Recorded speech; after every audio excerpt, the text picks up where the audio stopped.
What's up, guys? We are back on the Predliner webcast show where we talk about not the first place Central Division team, now they're the second behind the Blues by a point after last night. But today we have a very special guest all the way up in Toronto. I'm sure you've seen some of the stuff. If you haven't, you're missing out. Mr. Steve Dangle, how you doing, bud? Hey, excellent. How are you? Good, good. Glad to have you. Really appreciate you joining. And, of course, I'm joined with Cutler Klein, one of my staff writers at Predlines up in the big state of New York. So, Steve's on here for about a half hour with us. We're going to talk, obviously, the Preds play the Leafs on Tuesday. And the Leafs kind of had a struggle the other night. Steve, I know you didn't get to watch the game. I'm sure you're real disappointed in that. Yeah. We're going to tear the Band-Aid off a little early in the show, just right off the bat. Sabres 6, Leafs 2. What the hell happened? I don't know. The Leafs are just terrified of success. Like, they're just... Because here's what could have happened. Here's what they built up so much goodwill over the past few weeks. A 3-game winning streak. They were 3 pretty hard-fought wins. They weren't the prettiest, but they were, they really won some fans over. A big Saturday night win on Hockey Night in Canada. Leo Komarov is a god. They string together a couple other wins. They kill the Bruins, which I don't remember the last time that happened. They've beaten them a few times and won a few games in their playoff series. I don't remember the last time they killed the Bruins like that. And then they lost to the Penguins, but close. It was really close. Yeah, and a close loss to the Penguins is acceptable. I mean, they're pretty good. They stroll into Buffalo. Can we swear on the show? I don't know. We can say hell. That's about it. Hell. Hell. They put me through hell, as always. And they undid everything. They went from a 3-game winning streak and a hard-fought game against the Penguins to they were on the road and Leaf fans were throwing their jerseys on the ice. God. I don't know. They hate themselves and they hate me and they hate everyone who supports them. Yeah, go ahead, Cutler. I want to know what you think of the play that was sort of Rick Giannaret's first big call back. Was the play when I forget who was in net it was either Reimer or Bernier came out of the net and basically had an empty net goal in the middle of the first period. What you think of that? I can't even get mad at that. Like, Rick Giannaret is I hated him as a kid. I hated him as a kid because the Leafs used to always play the Sabres and score for 90 seconds every goal. But the older I got, the more I learned to appreciate him. He's one of my favorite play-by-play guys. When I first started interning at Sportsnet Radio up here, it wasn't called Sportsnet Radio at the time. The first goal I ever had to cut for a highlight pack was Rick Giannaret, and it was Jason Pominville who scored it. So it was, the population of Pominville goes up by 1. Oh, he's awesome. So if the Leafs had to be the victims just so we could hear him at least one more time, that's fine. Yeah, and you're talking about Sportsnet, obviously that's where you work now. You got hired as basically a secret ninja highlight guru, basically. So what exactly do you do there? What are you doing? Yeah, I think I can talk about it now. It's basically okay. So Sportsnet is owned by Rogers in Canada. Rogers is I guess a Comcast comparable. Okay. In that it's just a huge company. I think it started as did it start as cable or phone? Doesn't matter. They have cable stuff, phone stuff, internet stuff. They're a massive company. Sports only makes up like 4% of Rogers. Wow. Between Sportsnet and the Fan 590 and all the different little Sportsnet channels. But it'd be nice if everyone could talk hockey, but not all these people who work for, like, let's say think of a pop station out where you are. Not everyone has the time to, they can look up the scores, but maybe they don't have time to look up interesting hockey stories because they're too busy looking up, whatever else for their show. So it's my job to just scour the internet, scour the hockey world for stuff anybody can talk about. For example, Mark Donnelly, the Canucks anthem guy, when he yard sailed during the anthem and fell on his face, tripping over that carpet. Oh, that was Christmas morning. Oh, that was just great. You know, you can play that on every station. Yeah. You know, the Michael Del Zotto getting in trouble with that porn star thing. Yeah, you know, that was another one. So I stay up till about 2:30 in the morning doing a little prep sheet there, and I also do a video for them about once a week, and I don't know, I just got there, so we're working on some other stuff too. That's awesome. Congrats on that gig for sure. And you know, thanks, man. Speaking of video, you know, you're cutting highlights, stuff like that. But you're a famous guy with your recap videos with your reactions and stuff. How big of a impact do you think that, like all the dedication and time you put in that? I think you're on your 7th or 8th season doing those. Yeah, 8th season. I mean that's a lot of hockey, and you watch every game and react to every game. I mean, how much do you think that and your dedication to that has gotten you where you are today? So much. You know, I think it's directly related. Like they were sponsored for a little bit last spring. They're not sponsored anymore, so I'm not making as much money off of them. But I would never stop doing them because it doesn't make sense. It's the only reason anyone knows who I am. You know, so I would never stop. But it's funny. It was just a hobby that I kind of like. I made a video after the first 2 games of the 07-08 season, and I made the third one for the third game, like half in the bag. You know, pretty much. You know, between my friends and I pre-drinking and going downtown for something, and it was at that moment I went, you know what?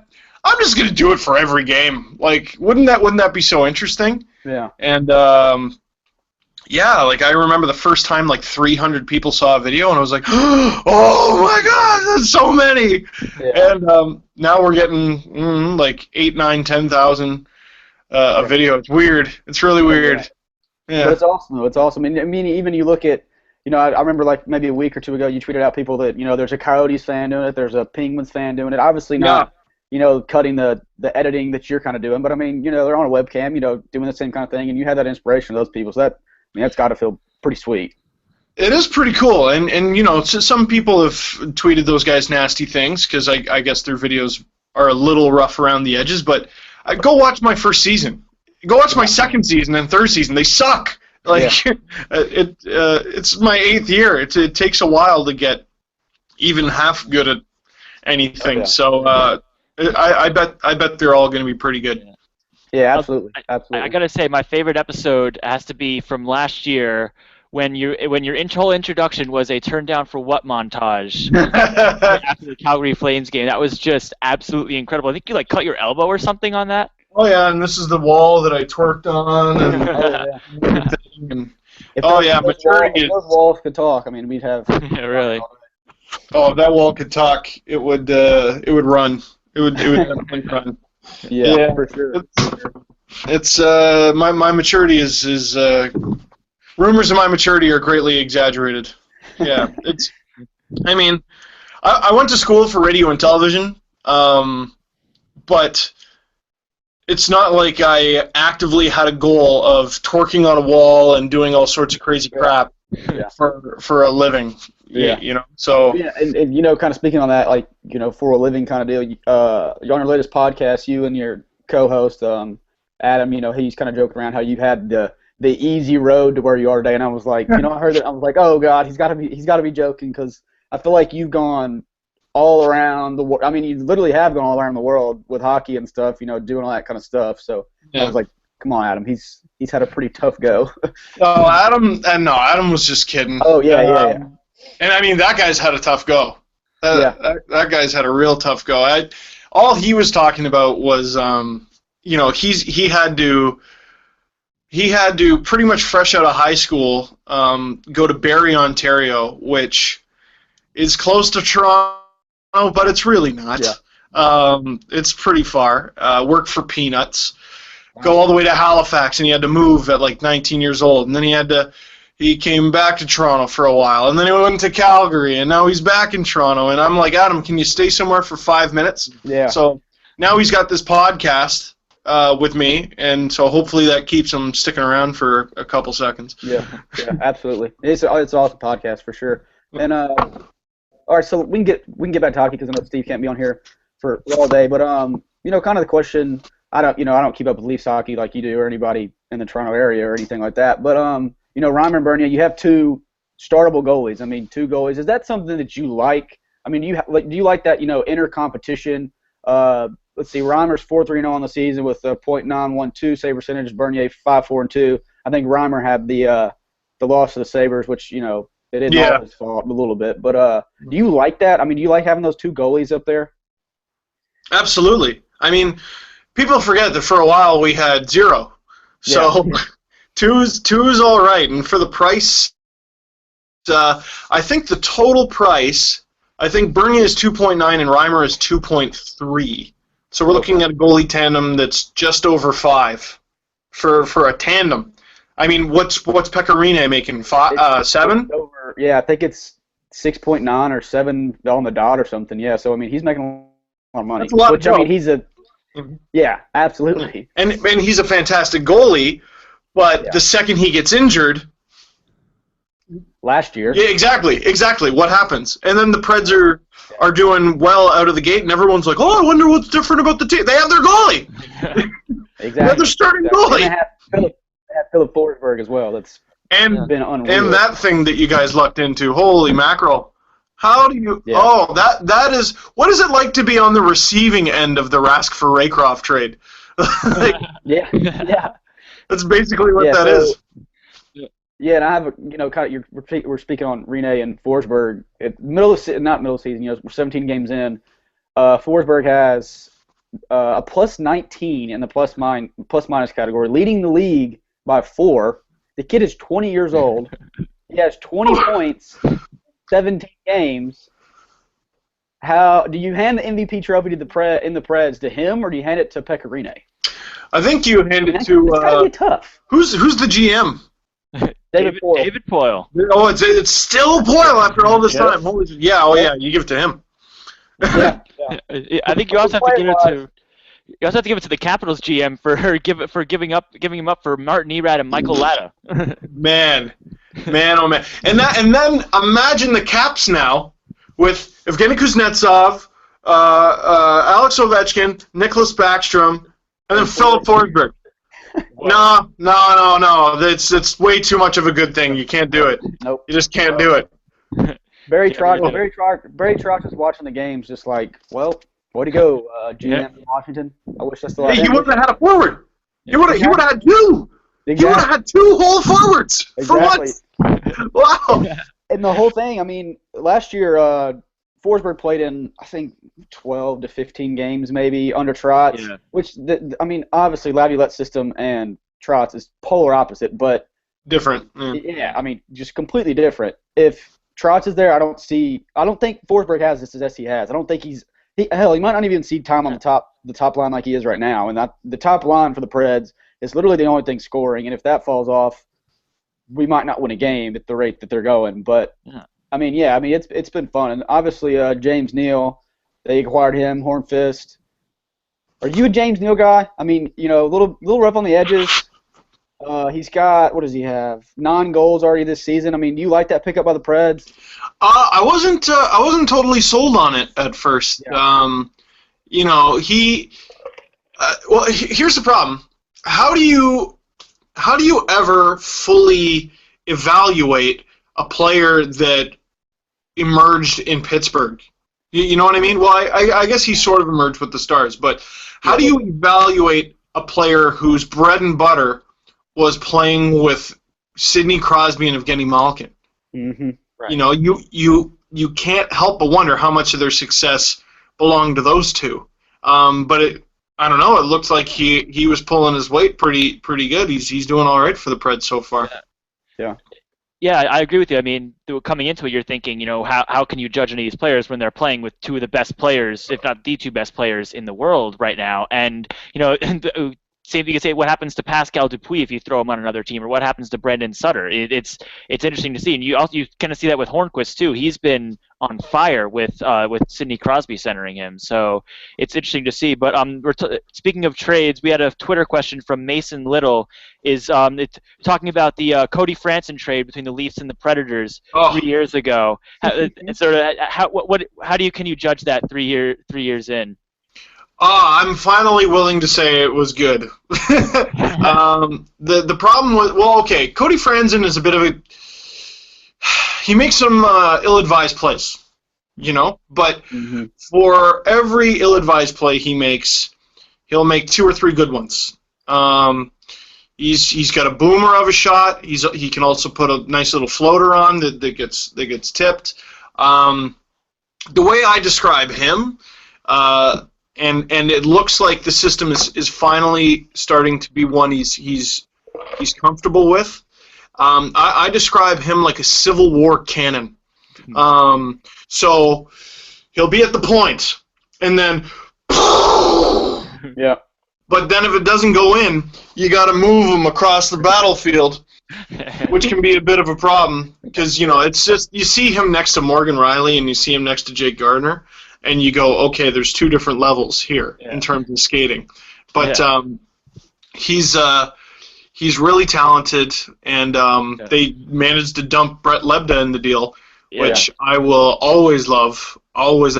Do you know the famous stat about Brett Lebda with the Leafs? No idea. No.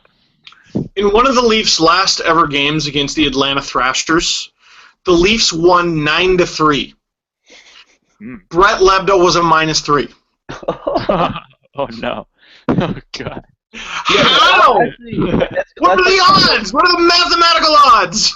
Yeah, that's like kind of a little before I got into big time in the Preds, and I looked up the trade about an hour ago because I don't remember who we got, and Lebda was like, what does he do now? It was Lebda and Robert Slaney for Franson and Matthew Lombardi. Lombardi's Yeah, but Lebda and Slaney, what do they do for Nashville? They weren't really doing much. Didn't see them even cracking the top 4. Yeah. Well, when it was Cody Franzen barely playing and Matthew Lombardi in there, believe me, I was thinking the same thing. I'm like, oh boy, what's going on here? But it seems to have turned out pretty well. And I just remembered something. I'm going to get you something. What's that? Oh man. This should be pretty good. I forgot to put this on. I should have done the interview like this. It's got to be a Rene jersey or something. Oh, yeah, bud. Oh, is it? Oh, I know it. Yeah. Oh, there we go. It's the Dynamo Minsk of the KHL, but... Yes. That's what injuries or the NHL jersey are going to look like now with all the sponsors. There you go. There we go. You should have just done the interview just like that. Yeah, okay, fine, I will. With the turnaround. I'm doing it like that. Got to be all Rene. I'll just leave it like that. The future Vezina winner if he stays healthy. Bold, yeah, really. Bold, hot sports take right there. Yeah. But, it's a cold sports take because he's in the West. There's a lot of underappreciated guys over there. Very true. Very, very true. But obviously we're kind of going back in time here. Laviolette was hired this offseason. Doing some pretty darn good things with the Preds. He got his 400th career win against Winnipeg the other night. The coaching situation in Toronto is a little, you could say it's a little bit on the rocks right now. I don't know if you can answer this question or not, or obviously we're Sportsnet. What's going on with Carlisle? Obviously I feel like people want his head in Toronto, and some people are like, give him a little bit more time. What's going on? What are your thoughts about the whole thing? Does he finish out the season? What do you think? You ever have a friend that's like, you ever have a friend that's trying to pick up a girl, or maybe you have a friend who's a girl and she's trying to pick up a guy, or maybe she's a friend who's trying to pick up, and they're like, and they try not to make it obvious. Yeah. Leafs are just really bad at that. They're just really bad at that. And they did that with Brian Burke. It was known for like a year. It was just a wide open secret. He was still the GM of the Ducks, and no one cared. They're like, he's going to go to the Leafs. Yeah. And that's exactly what happened. And it seems like they're doing the same thing with Mike Babcock of the Wings. Mm-hmm. This time, though, I don't know if Beast is going to get his beauty. And if not, I as a Leaf fan, don't want another year of Randy Carlyle. I don't think it's working out. The theme from like mid-July onward was new. Everything is new. They had a 28-year-old in the front office. 2 new assistant coaches. They seem to have a new mindset. But there's that one little, there's that little bit of old in there. Won a Stanley Cup, granted, with one of the greatest defensive pairings of the last 20 years, and he very, very does not have that in Toronto. I would like to see a little bit of a change there behind the bench. But here's the problem. They're not bad enough yet. Yeah, exactly. So I mean, if they keep losing to Buffalo, losing games like that, maybe they're bad enough. But I don't think. I mean, right now they're still 8th in the East. Right now, tied for 8th in the East. Well, the good thing about the East is it's terrible, right? So yeah. Talking about terrible. The Central Division's always tabbed as the best, or it has been in the past couple of years at least, especially after Colorado last year. The Avs and the Stars look horrific right now. What are your thoughts on this? The Avalanche, a lot of people expected. The whole fancy stats crowd kind of expected. I wouldn't. Sorry? It's like really bad. I mean, they're not playing good hockey at all. They haven't all season. No, and it's not shocking. I wouldn't consider myself one of the fancy stats people, but it's one of the easiest. It's one of the easiest things to understand about hockey analytics. The whole regression thing is their Corsi, so their puck possession, was god awful, but their PDO, which is their shot percentage plus their save percentage, was really high. Yeah. Well, when you get really high percentages but really terrible possession, well, what happens if you start scoring on 1% fewer of your shots and you stopping 1% fewer of your shots, which doesn't sound like much. It is. Yeah. Right there. You flatline. I didn't expect them to flatline like this. No. They went from 3rd in the NHL to this crap. Yeah. The Stars is the huge disappointment for me because I was telling everyone who would listen, they're the big surprise team. Yeah. Tyler Seguin's going to challenge for the scoring title, which he still is. Yeah. So it makes it more confusing. I think Valeri Nichushkin is more valuable than people give him credit for, but boy, do the Stars stink. I really hope they come out of it. A lot of goalie problems, too. I mean, Lettinen hadn't looked good. Lindback, I mean, we've had him in Nashville. I saw him play like a 12-year-old against the Preds at the start of the season. I mean, Lettinen and Eric Nystrom backhanders is never really advised. But, I mean, it's just – and then Josh Harding went on waivers today. I mean, they might give him a look. But, I mean – Did he? He just went off on waivers because he just got off his suspension. Yeah, right. Yeah, so, I mean, he could – I don't think he'll be out of a job for long. But you have something to add, Cutler?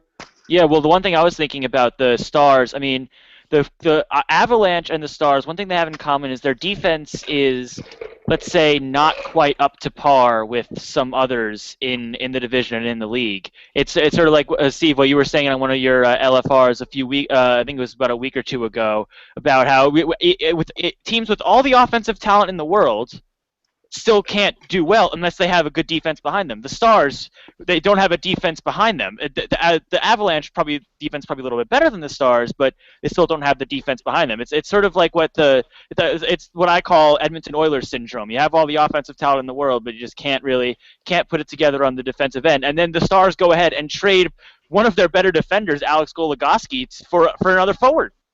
Yeah. It was Gonchar. I'm not sure it was Goligoski. It was Gonchar. Gonchar. I was Gonchar, Goligoski. I disagreed with you. Yeah, so it was. Yeah, they traded Gonchar, one of their better defensemen, for another forward. So what are you doing in that? Your problem is defense, and you trade a defenseman. I think there's something else going on there, which I saw people speculate. when that trade happened. Dallas does need to make a move because, well, I guess you guys would probably know when you're a team kind of in the what would you call that area? Not the South, I guess, Southwest. Southwest. Yeah, they're definitely a Southern team for sure. Southern. Yeah, like a Southern team for the NHL. Yeah. You got to capitalize on your playoff success. Mm-hmm. And, I mean, playoff success for the Stars, given the past few years, is just making the thing. Yep. And they're following it up with a thud. You got to keep people happy. They just bought their nice, shiny little Jamie Benn jersey, and they just bought their shiny little Tyler Seguin jersey, and they want to wear it to some games. Yep. They want to watch their team win. Mm-hmm. It's brutal, man. It's brutal. I mean, another guy that hadn't been brought up is Spezza, who people in Nashville are big fans of since he, said, I don't like Nashville, y'all can basically screw off. Basically what he said. And I mean, Spezza, I mean, he's putting up good numbers, but, I mean, his contract's over at the end of the year. I mean, heck, they could dump him somewhere for something, I mean, if he's like, all right, I'll trade him and I'll sign you to another 5-year deal, but I don't know, that's a Dallas. I was high on Dallas too. Like, I'm a Seguin. I like Seguin. I like Ben. I like watching those guys play, but it's just rough. And I think it starts from the back end. I just don't know. It definitely does. And Lindback, I mean, it really can't be understated how much he cost Tampa that series against Montreal. I know Montreal made it to the conference final, and they looked good. Tampa might have knocked him out first round if they had Ben Bishop. Lindback was awful. Yeah, I mean, it's just... Yeah. It's not fun. What I was wondering about the Lightning last year is why they didn't give Krister Skudlevskis a chance in that series more than they already did. I mean, Lindback was pretty bad. There was a lot of high-scoring games. Why not give?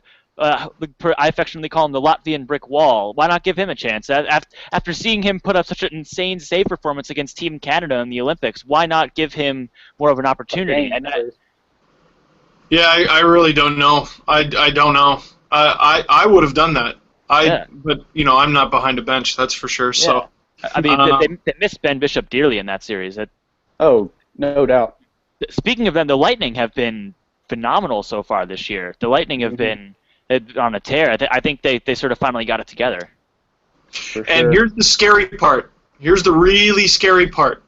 They don't have Victor Hedman. I know. Whoa. I know. Or are they going to be good?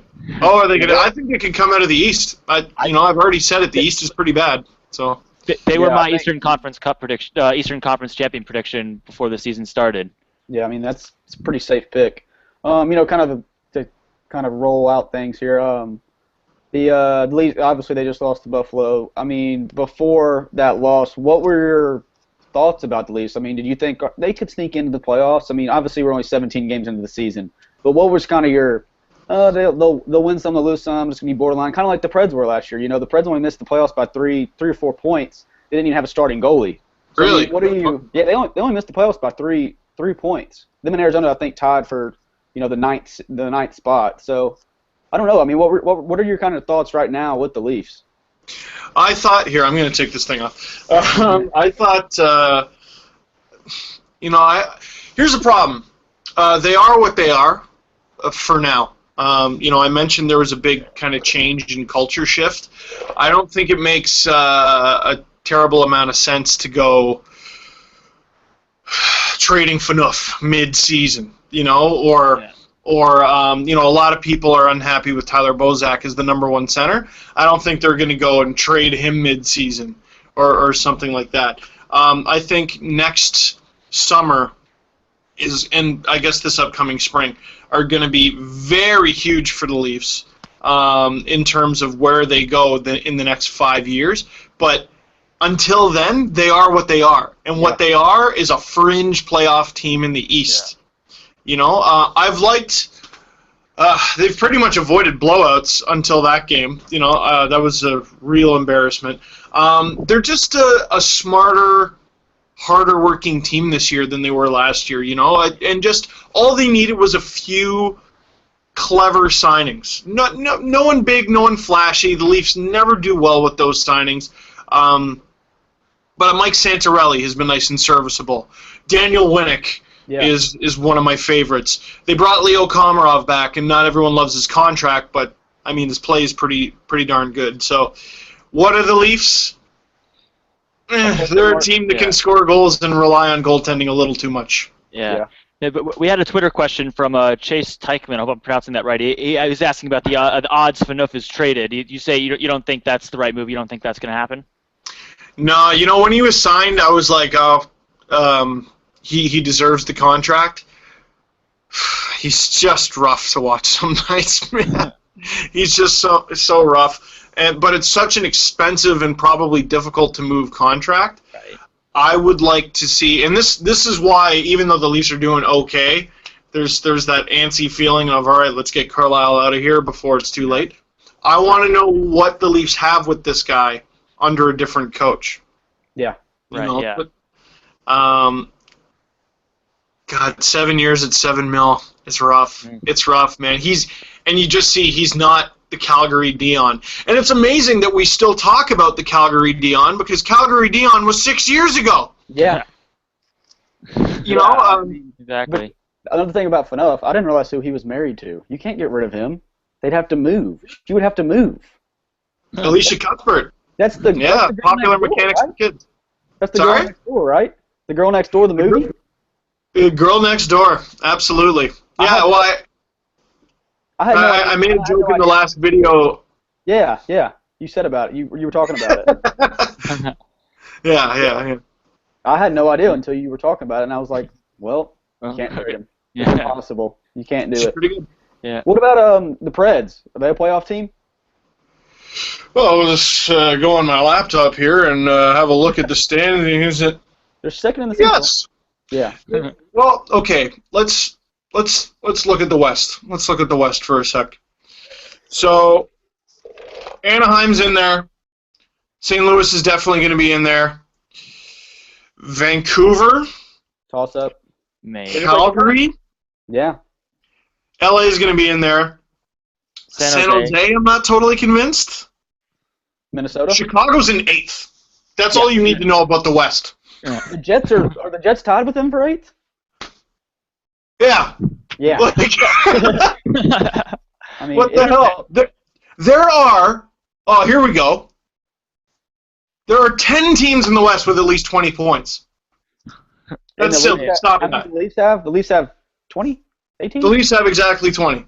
Yeah. And I'm talking about how much they suck. Yeah. But the West, the West is definitely loaded. But I mean, to kind of go on the question, do you think they can sustain it? Obviously, it's going to depend on Rene being healthy. I think he's going to get over. I think he'll be touching 65 to 68 starts this season. I mean, if he stays healthy, what's worst case, best case? Worst case, missing. Worst case is Pekka Rinne gets hurt, and I hear Connor McDavid's pretty good. So there's that. Best case, they're not much better or worse than we see now. Yeah. They make it into the playoffs and spin the wheel as to who the hell they play in the first round. I mean, Calgary and Vancouver are comfortably in playoff spots.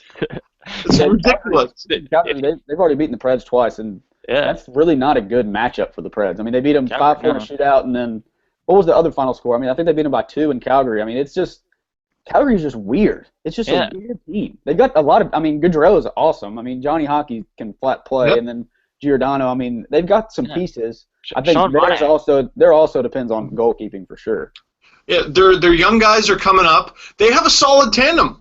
A lot of people don't talk about Hiller and Ramo because, I mean, I don't really know why, to be honest. I guess, you know what it is? And I discovered this a couple years ago coming out of the lockout because I did a little bit of work for the KHL. Mm-hmm.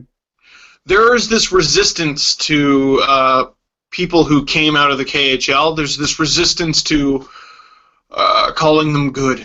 You know, if you draft a high pick like Nichushkin, a lot of people are willing to go, oh, okay, this kid's sick. But a goalie like Ramo, who's, not young anymore, went to the KHL and disappeared for a few years and then finally comes back, a lot of people aren't willing to be like, oh, yeah, he might be okay.